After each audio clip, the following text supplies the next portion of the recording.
खूबसूरत लड़की जिसकी जिंदगी एक भयानक सच से टूट जाती है, जिसे वह अपना परिवार मानती थी, वही उसका सबसे बड़ा दुश्मन निकला। कैद, धोखा और एक दर्दनाक अंत। लेकिन कहानी यही खत्म नहीं होती। उसके गले में पहने एक रहस्यमयी खानदानी लॉकेट उसे मौत के बाद एक और मौका देता है और वह लौट आती है 3 साल पीछे। अब इसी का सिर्फ एक खूबसूरत लड़की नहीं रही, वह खोई हुई एक राजकुमारी, एक वारिस जिसके खून में छुपा है एक शाही राज और अनजानी शक्तियाँ।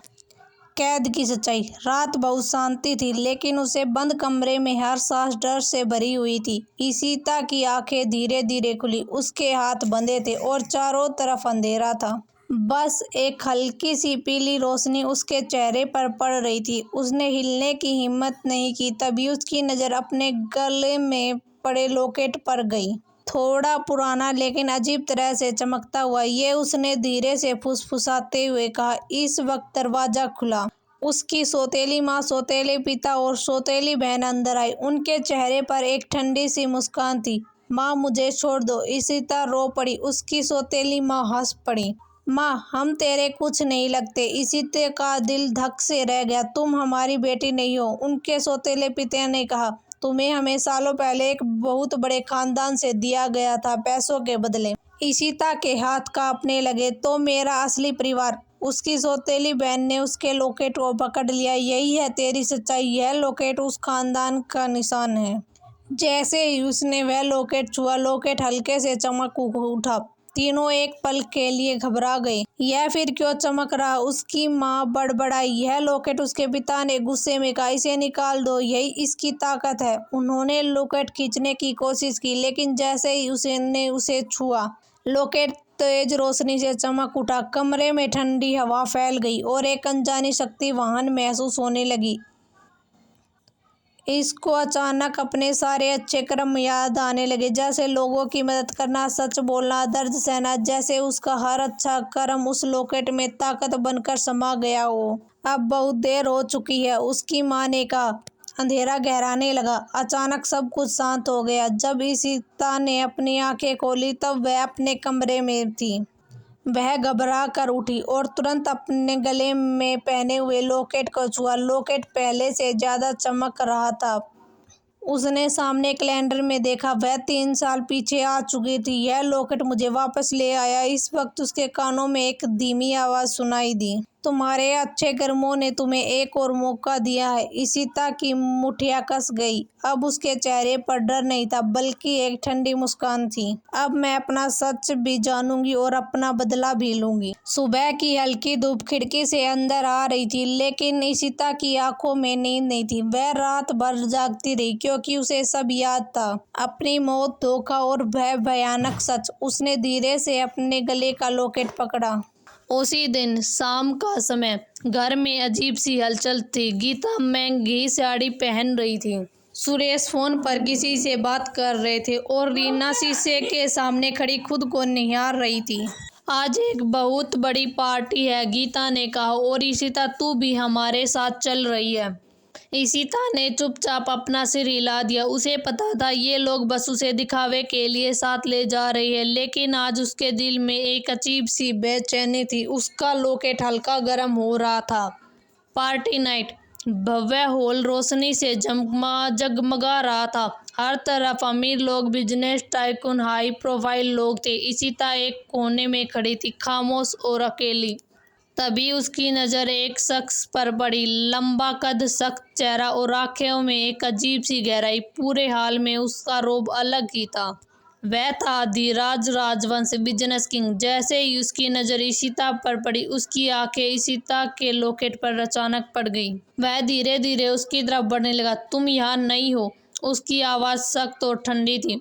ईशिता थोड़ी घबरा गई। जी मैं बस। धीराज की नज़रें अभी भी उसके लॉकेट पर थी। यह लॉकेट, उसने धीरे से कहा, तुम्हें कहाँ से मिला? ईशिता ने लॉकेट पकड़ लिया। यह मेरा है। धीराज की आंखों में एक पल के लिए कुछ बदल गया, लेकिन उसने खुद को संभाल लिया। मेरे साथ आओ। वह उसे पार्टी के शोर से दूर एक शांत गार्डन में ले गया। अब उसकी आवाज़ पहले से भी ज्यादा गंभीर थी। सच सच बताओ, यह लॉकेट तुम्हारे पास कैसे आया? ईशिता की आंखों में दर्द आ गया। मुझे नहीं पता, यह हमेशा मेरे पास था। कुछ सेकंड के लिए खामोशी छा गई। फिर अधिराज ने एक गहरी सांस ली और बोला, यह लॉकेट मेरी खोई हुई बहन के पास था। ईशिता का दिल जोर से धड़कने लगा। क्या? जो सालों पहले हमसे छीन ली गई थी। उसकी आवाज में दर्द था। दोनों एक दूसरे को देख रहे थे, जैसे कोई अनकहा रिश्ता जोड़ रहा हो। कल मुझसे मिलो, अधिराज ने कहा, हमें कुछ साबित करना है। अगले दिन ईशिता एक बड़े लैब में खड़ी थी। उसका दिल घबराहट से भरा हुआ था। डीएनए टेस्ट हुआ। हर सेकंड भारी लग रहा था। और फिर रिपोर्ट सामने आई। अधिराज के हाथ कांप गए। यह सच है। उसकी आंखों में आंसू आ गए। तुम मेरी बहन हो ईशिता। ईशिता की आंखों में आंसू बहने लगे। मैं सच में, तुम राजवंश खानदान की इकलौती बेटी हो, जो 7 पीढ़ियों के बाद पैदा हुई, जिसे हमारे दुश्मनों ने 1 साल की उम्र में ही छीन लिया। अधिराज ने अचानक उसे गले लगा लिया। पहली बार उसकी सख्त छवि टूट गई। मैंने तुम्हें बहुत ढूंढा, उसने भर्राई हुई आवाज में कहा। ईशिता भी रो पड़ी। मुझे कभी पता नहीं चला। ईशिता के आंखों में आंसू थे, लेकिन इस बार दर्द के नहीं, बल्कि अकेलेपन के थे। चलो अब हम राजवंश परिवार का इंट्रोडक्शन दे देते हैं। दादाजी दिग्विजय राजवंश, घर के मुखिया, सख्त अनुशासन पसंद और फैसले में कभी भी गलती नहीं करने वाले। उनकी एक आवाज पर पूरा घर खड़ा हो जाता है, लेकिन अपनी पोती की बात आते हुए उनका चेहरा नरम पड़ जाता है। मेरी राजकुमारी जरूर लौटेगी, वह यह बात यकीन से कहते हैं। दादी माँ अनुराधा राजवंश घर की सबसे प्यारी और शांत महिला है। उनकी गोद में सुकून मिलता है और उनकी आंखों में हमेशा इंतजार। हर त्योहार पर वह दीपक एक अलग से जलाती। यह मेरी सीता के लिए है। अभिराज राजवंश पापा सख्त गुस्सैल, बिल्कुल अपने पापा की तरह। उनके चेहरे के भाव कम ही दिखते थे, लेकिन अपनी बेटी को खोने के बाद वह अंदर से टूटे हुए थे। उन्होंने कभी रोना नहीं दिखाया, लेकिन हर रात उनकी खामोशी सब कुछ कह देती थी। मम्मी आराध्या राजवंश शांत, समझदार, पूरे परिवार को जोड़कर रखने वाली। उन्होंने ही संभाला जब घर बिखरने लगा था, लेकिन जब वह अकेली होती तो वह अपनी बेटी की पुरानी चीजों को देखकर बहुत रोती थी। चाचा अमर राजवंश बड़े भाई के साए जैसे, जो भी अधिराज जी कहते वह बिना सवाल मान लेते। वह इस परिवार के लक्ष्मण से हमेशा साथ, हमेशा समर्पित, ईशिता से बहुत प्यार करने वाले, बिल्कुल अपनी बेटी के जैसे। चाची अमृता राजवंश आराध्या की छोटी बहन, घर की हंसी और हल्कापन। ईशिता से उनका रिश्ता सिर्फ चाचा और मासी का नहीं, बल्कि एक दोस्त और माँ जैसा था। मेरी छोटी गुड़िया, वह हमेशा यही कहती थी। बड़ा भाई अधिराज राजवंश ठंडा दिमाग, खतरनाक सोच, एक क्रूएल बिजनेसमैन। दुनिया के लिए वह पत्थर दिल है, लेकिन अपनी बहन के लिए वह सबसे बड़ा रक्षक है। भाई अधीर राजवंश अमर और अमरता जी का बड़ा बेटा, एक सफल डॉक्टर, जिसके हॉस्पिटल जगह जगह थे। शांत दिखता था, लेकिन अंदर से सख्त, अपनी बहन से बहुत प्यार करने वाला। भाई अभीर राजवंश फिल्म इंडस्ट्री का किंग, स्टाइल, पावर और नाम सब उसके पास है, लेकिन उसके दिल में एक खाली जगह है, अपनी बहन के लिए। दर्द, फैसला और वापसी। मुंबई की शाम, शहर की चमक दमक से दूर एक शांत लग्जरी विला में अधिराज राजवंश का विला था। विला के अंदर ईशिता थोड़ा झिझकते हुए अंदर आई। हर चीज उसके लिए नई थी, इतनी शांति और इतना सुकून। अधिराज ने धीरे से कहा, आराम से बैठो, तुम यहाँ सुरक्षित हो। कुछ देर दोनों के बीच खामोशी रही। फिर अधिराज ने बोला, अब तुम कैसे रह रही हो? यह सवाल सुनते ही ईशिता की आंखों में दर्द उतर आया। मैं ठीक नहीं हूँ, उसने काफी भारी आवाज में कहा। मैं सुरेश मल्होत्रा के घर पर थी, जहाँ मुझे कभी अपनापन नहीं मिला। वे लोग मुझे नौकर की तरह समझते थे। गीता मल्होत्रा तो मुझे अपने घर का सारा काम करवाती थी और मुझे बहुत टॉर्चर भी करती थी। ईशिता ने अपना सारा दर्द अधिराज को बता दिया। कैसे वह लोग उसे परेशान किया करते थे, टॉर्चर किया करते थे, छोटी छोटी गलतियों के लिए मारते थे। पर उनकी बेटी रीना ने तो मुझे कभी अपनी बहन माना ही नहीं। वह हमेशा मुझे बेइज्जत करती रहती थी और अपना हर छोटा काम मुझसे करवाती थी, लेकिन मैं चुपचाप कर लेती थी। उनकी बेटी ही नहीं हूँ, मैं तो आपकी बहन हूँ, क्योंकि मुझे यकीन था एक न एक दिन वह लोग मुझे जरूर समझेंगे, लेकिन ऐसा कभी नहीं हुआ। और आज पता चला कि मैं तो उनकी अपनी हूँ ही नहीं। यह सुनकर अधिराज की मुठ्ठियां कस गई। वह अचानक खड़ा हो गया और उसने गुस्से में टेबल को जोरदार लात मारी। उन लोगों की हिम्मत भी कैसे हुई मेरी बहन के साथ ऐसा करने की? अधिराज ने गुस्से में कहा, मैं उन्हें खत्म कर दूंगा। लेकिन ईशिता ने कहा, नहीं भैया, यह मेरा बदला है जिसे मैं खुद लूंगी वक्त आने पर। दोनों की नजरें मिली। कुछ सेकंड बाद अधिराज ने कहा, ठीक है, लेकिन मैं तुम्हारे साथ रहूंगा हमेशा। फिर अधिराज बैठ गया। उसकी हल्की मुस्कान के साथ बोला, तुम्हें पता है परिवार वाले तुम्हें कितना याद करते हैं। तुम्हारे जाने के बाद सब टूट गए थे, लेकिन उन्होंने उम्मीद नहीं छोड़ी। उन्हें पता था एक न एक दिन तुम जरूर वापस आओगी, और देखो आज वह दिन आ भी गया। तुम आखिर मिल गई। अधिराज ने धीरे धीरे पूरे परिवार के बारे में बताया। दादा दादी, मम्मी पापा, चाचा चाची और दोनों भाई। यह सब सुनकर ईशिता इमोशनल हो गई। उसकी आंखें नम पड़ गई। उसने कहा, क्या सच में सब मुझे याद करते हैं? क्या वह मुझे अपनाएंगे? अधिराज ने मुस्कुराते हुए कहा, तुम हमारी जान हो ईशिता।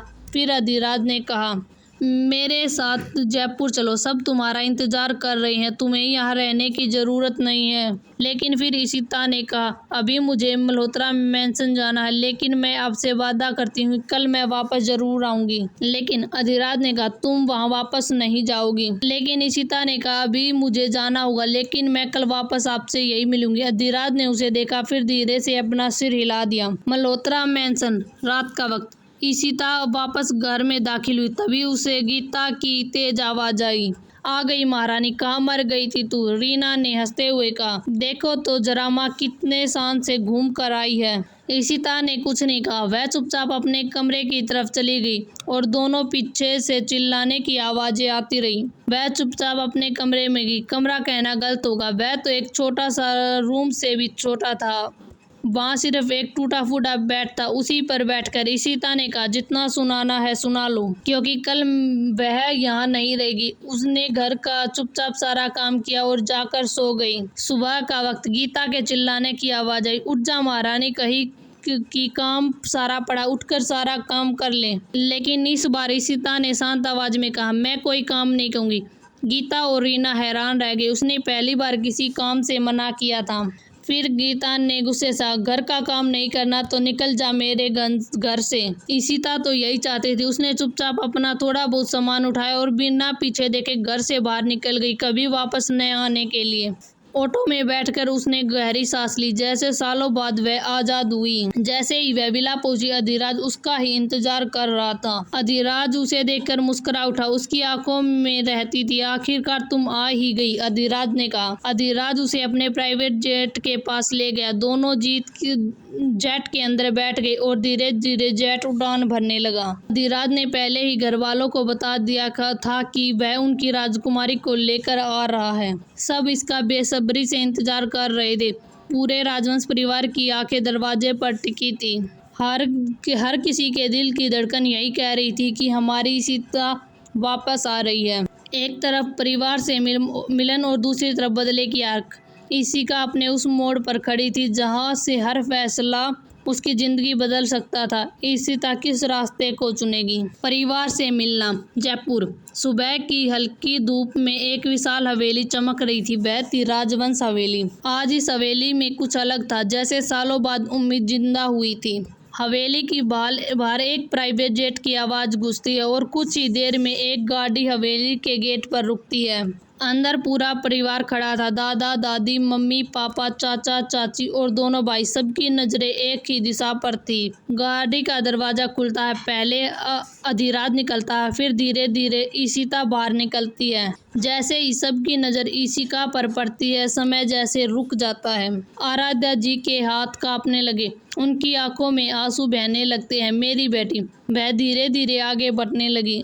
ईशिता घबराई हुई खड़ी थी, लेकिन जैसे ही आराध्या जी उसके पास पहुंची, उन्होंने उसे कसकर गले लगा लिया। मैंने तुम्हें बहुत ढूंढा। उसकी आवाज़ टूट रही थी। ईशिता भी खुद को रोक नहीं पाई। आराध्या जी के गले लगकर फूट फूट कर रोने लगी। माँ। यह शब्द सुनते ही आराध्या जी को सालों बाद सुकून मिला।